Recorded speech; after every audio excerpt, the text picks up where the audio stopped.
Kimlar sizni telefoningizga ulanib olib, kimlar bilan gaplashyapti, kimga SMS yozyapti tekshirishni bilarmidingiz?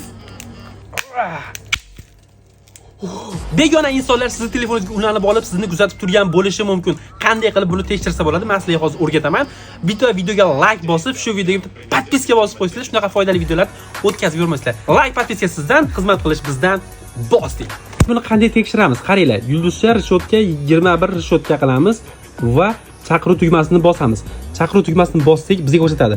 Chaqiruvlar hammasi yo'naltirilmadi. Agarda sizda birortasi yo'naltirildi deyilgan bo'lsa, bu muammoli bo'ladi. Bu shubhali. Endi buni uzish kerak. Aloqani kimnigadir ketayotgan SMS'larni, kimgadir chaqiruvlarni uzish kerak. Qanday uziladi?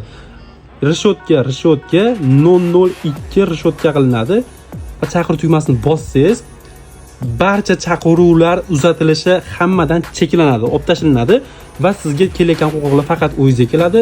Kelayotgan SMS'lar ham faqatgina o'zingizga keladi. Video foydali bo'ldi, bitta like bosib qo'ysangiz jalka bas, qolganlar ham bilib oladi. Sizlar bilan Ustix bo'ldi. Like podpiskasidan xizmat qilish bizdan.